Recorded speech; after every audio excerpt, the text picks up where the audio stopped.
Carta a los católicos sobre la secta donatista. San Agustín. Agustín obispo, a los muy amados hermanos encomendados a nuestro cuidado, que la salvación que está en Cristo, y la paz de la unidad y de su caridad esté con vosotros, y que vuestro espíritu y vuestra alma y vuestro cuerpo se mantengan intachables hasta la llegada de nuestro Señor Jesucristo. Réplica a Petiliano, que pide contrarréplica. Y, 1. ¿Recordáis, hermanos, que un día llegó a nuestras manos un reducido fragmento de una carta de Petiliano Donatista, obispo de Constantina, y que yo escribí a vuestra caridad lo que tenía que responder a ese pequeño fragmento? Pero después, al enviármela completa y cabal los hermanos de allí, me pareció bien contestarla desde el principio, como si estuviera en presencia de ellos. Sabéis bien que siempre he querido conferir con ellos, de suerte que, sin afán de pelea, tras el debate, quede a todos patente qué es lo que afirman ellos y nosotros. Sabemos que muchos tienen en sus manos esa carta y han aprendido de memoria muchos párrafos de la misma, y piensan que él ha dicho algo válido contra nosotros. Ahora bien, si quieren leer nuestra contestación, sin duda se darán cuenta de lo que tienen que rechazar y de lo que deben aceptar. Porque las explicaciones que se dan no son de nuestra cosecha, como bien pueden comprender si quieren juzgar sin prejuicios. Todas están tomadas de las Santas Escrituras y con tal fidelidad, que solo puede negarlas quien se confiese enemigo de esos libros. Sobre nuestra obra, bien sé lo que pueden decir los defensores tan pertinaces de una mala causa, es decir, que yo he respondido a su carta estando él ausente, sin que pudiera oír mis palabras para contestarlas de inmediato. Que defienda, pues, las aserciones de la suya, y, si puede, demuestre que mis respuestas no las han refutado convincentemente, y si no quiere hacer esto, que haga con esta mi carta lo que yo hice con la suya, a la que ya he contestado. Él escribió aquella a los suyos, como yo os escribo esta a vosotros. Si le pléis, también puede él responder. ¿Dónde está la Iglesia? 2. La cuestión que se debate entre nosotros es ver dónde está la Iglesia, si en nosotros o en ellos. La Iglesia es una solamente, a la que nuestros antepasados llamaron católica, para demostrar por el solo nombre que está en todas partes, es lo que significa en griego la expresión kai, y dividido entre L o N. Pero esta Iglesia es el cuerpo de Cristo, como dice el apóstol, en favor de su cuerpo, que es la Iglesia. De donde resulta claro que todo el que no se encuentra entre los miembros de Cristo, no puede tener la salvación de Cristo. Ahora bien, los miembros de Cristo se unen entre sí mediante la caridad de la unidad y por la misma están vinculados a su cabeza, que es Cristo Jesús. De esta suerte, todo lo que se dice de Cristo se refiere a él como cabeza y cuerpo. La cabeza es el mismo unigénito Jesucristo, el Hijo del Dios vivo, Salvador de su cuerpo, que murió por nuestros pecados y resucitó para nuestra justificación. Su cuerpo es la Iglesia, de la cual se dice, a fin de presentarse así una Iglesia gloriosa, sin mancha, o arruga o cosa semejante. Entre nosotros y los donatistas se ventila la cuestión de dónde está este cuerpo, esto es, dónde está la Iglesia. ¿Qué es, pues, lo que tenemos que hacer? ¿La hemos de buscar en nuestras palabras o en las palabras de su cabeza, nuestro Señor Jesucristo? Yo pienso que debemos buscarla más bien en las palabras de aquel que es la verdad y conoce perfectamente a su cuerpo, pues el Señor conoce a los que son suyos. 3. Parad la atención ahora en nuestras palabras, en las cuales no se ha de buscar la Iglesia, y ved también qué diferencia hay entre las nuestras y las de ellos. Y con todo, no pretendemos que se busque a la Iglesia en nuestras palabras. Cuanto nos echamos en cara unos a otros sobre la entrega de los libros divinos, sobre la ofrenda de incienso a los ídolos, sobre las persecuciones, todos son palabras nuestras.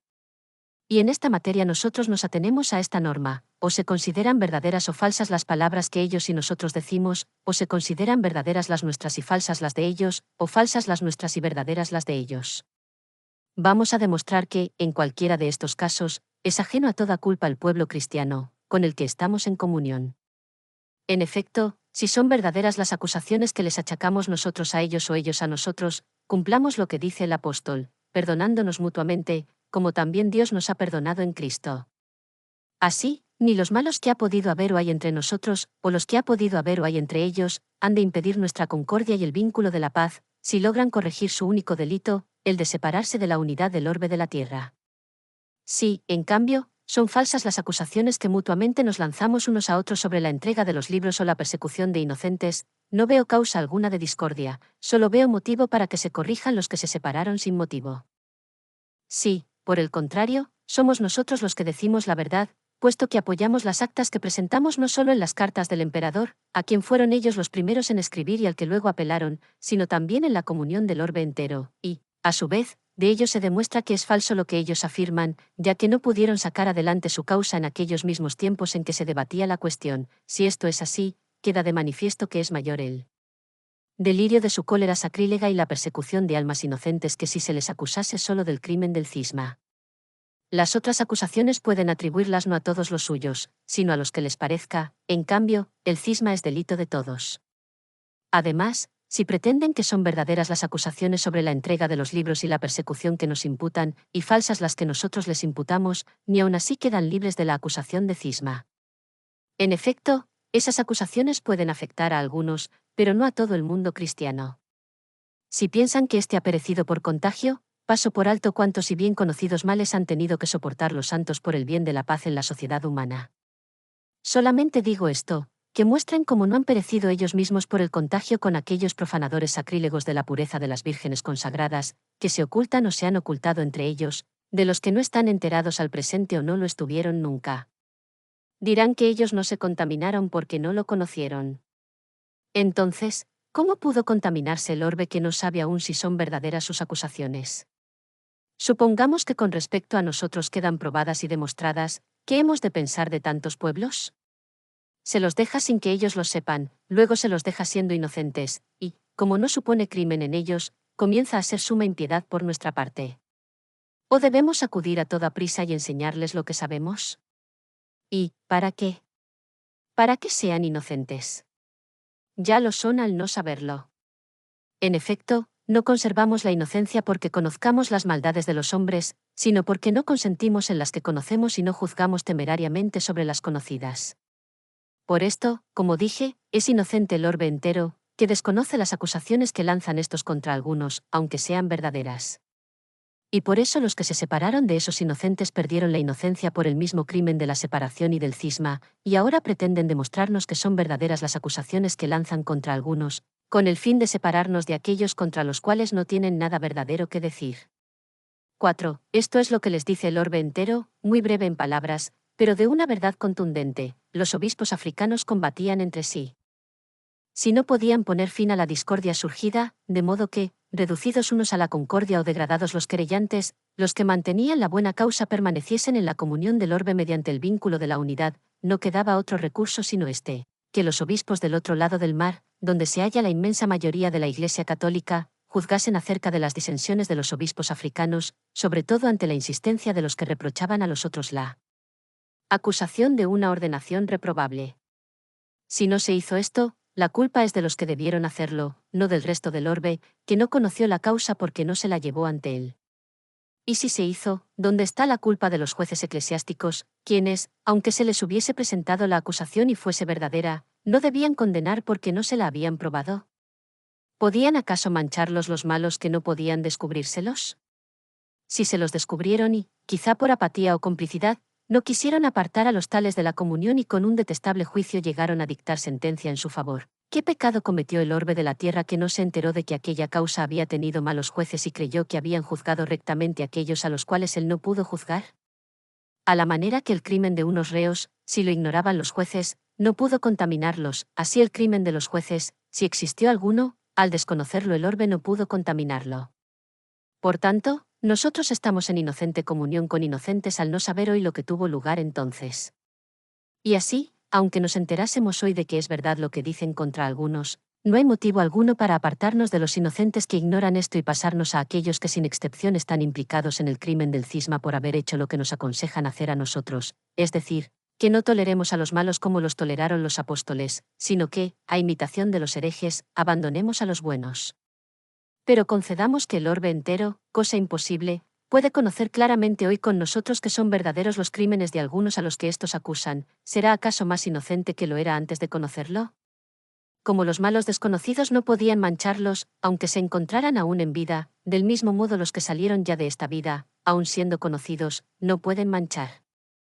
Por consiguiente, si nuestra causa, en nuestras palabras sobre los crímenes de algunos que mutuamente nos reprochamos, es tal que se mantiene firme, Aunque hoy conozcamos ser falsas las acusaciones que lanzamos sobre algunos de aquellos y verdaderas las que lanzan contra algunos de los nuestros, aunque esto sea así, ¿qué pueden responder si más bien son verdaderas las acusaciones que nosotros lanzamos y falsas las que lanzan ellos, o son falsas unas y otras verdaderas? Ya que aún ahí quedan convictos de que solo desean que se les dé crédito unánimemente. El único recurso válido, el recurso a la escritura. 3, 5. Pero, como había empezado a decir, dejemos ya de escuchar, tú dices esto, yo digo esto otro, y digamos, esto dice el Señor. Ciertamente hay libros del Señor cuya autoridad aceptamos unos y otros, ante la cual unos y otros cedemos, a la cual unos y otros servimos. Busquemos en ellos la Iglesia, discutamos nuestra causa apoyándonos en ellos. Quizá me repliquen aquí, ¿por qué buscas en libros que entregaste al fuego? Mas yo les respondo, ¿por qué temes la lectura de esos libros, si los has librado del fuego? Créase más bien que los entregó aquel que, tras su lectura, quedó convicto de estar en desacuerdo con ellos, o si tal vez estos libros señalan al que los entregó como señaló el Señor a Judas, lean en ellos nominal y expresamente que Ceciliano y los que le ordenaron habían de entregar esos mismos libros, y si yo no anatematizo a aquellos, considérese que yo los he entregado como ellos. Tampoco nosotros hemos descubierto en dichos libros que los que consagraron a Mayorino hayan sido señalados como traditores, pero lo probamos con otros medios. Vamos, pues, a dejar a un lado las acusaciones que mutuamente nos estamos lanzando, no tomadas precisamente de los libros divinos canónicos, sino de otra parte. Y si no quieren que las dejemos, ellos dirán el por qué, si unas y otras son verdaderas, no hubo motivo alguno de separación por huir de otros incriminados, si unas y otras son falsas, no hubo tampoco motivo de separación por huir de aquellos en quienes no encontraban delito alguno, si nuestras acusaciones son verdaderas y las suyas falsas, no hubo tampoco motivo de separación, porque más bien tenían obligación de corregirse y permanecer en la unidad, y si son falsas las nuestras sí. Verdaderas las suyas, tampoco hubo motivo de separación por su parte, porque no debían abandonar a todo el orbe inocente, al cual o no quisieron o no pudieron demostrar estas cosas. 6. Quizá haya alguno que me pregunte, ¿por qué quieres quitar de en medio esas acusaciones si, aunque se las saque a relucir, tu comunión no sufre menoscabo alguno? Sencillamente, porque no quiero acudir a testimonios humanos, sino a los oráculos divinos para poner de relieve a la Iglesia Santa. En efecto, si las Santas Escrituras han señalado a la Iglesia solo en África y en los pocos cuzupitanos y montenses de Roma, y en la casa o el patrimonio de una sola mujer española aunque se aporte lo que se aporte de otros escritos, serán los donatistas los únicos que poseen la Iglesia. Si la Sagrada Escritura la señala entre los pocos moros de la provincia cesariense, hay que pasarse a los rogatistas. Si en los escasos habitantes de la Tripolitana o Bizacena o de la Proconsular, entonces han llegado a ella los maximianistas. Si está en solo los orientales, hay que buscarla entre los arrianos, los eunomianos, los macedonianos y cualesquiera otros que se encuentren allí. ¿Quién podrá enumerar todas las herejías de cada uno de los pueblos?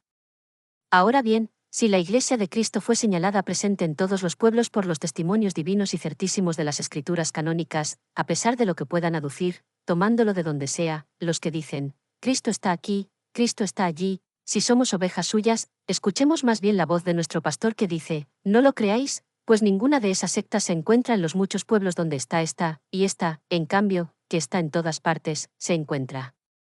También donde están aquellas. Por tanto, busquemos la Iglesia en las Escrituras santas y canónicas. Cristo, cabeza de su Iglesia, que es su cuerpo. 4, 7. El Cristo total es cabeza y cuerpo, la cabeza es el Hijo unigénito de Dios, y su cuerpo, la Iglesia, esposo y esposa, dos en una misma carne. Quienes disienten de las Santas Escrituras sobre la misma cabeza, aunque se encuentren en todos los lugares en que se señala a la Iglesia, no están en la Iglesia. A su vez, quienes están de acuerdo con las Santas Escrituras acerca de la cabeza y no están en la comunión de la unidad de la Iglesia, no están en la Iglesia, porque disienten del testimonio de Cristo sobre el cuerpo de Cristo, que es la Iglesia.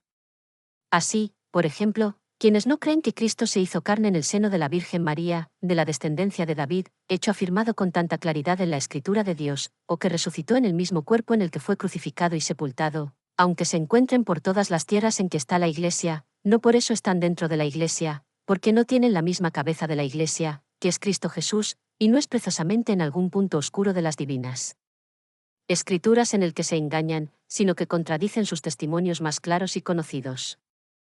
También puede ocurrir que algunos crean que Jesucristo, según se ha dicho, vino en la carne, y que en la misma carne en que nació y sufrió, resucitó, y que es Hijo de Dios, Dios en Dios, uno con el Padre, Verbo inconmutable del Padre, por medio del cual fueron hechas todas las cosas y, sin embargo, disienten tanto de su cuerpo, la Iglesia, que no están en comunión con el todo, por doquiera se extiende, sino en alguna parte aislada. Si esto es así, es manifiesto que los tales no se encuentran en la Iglesia católica.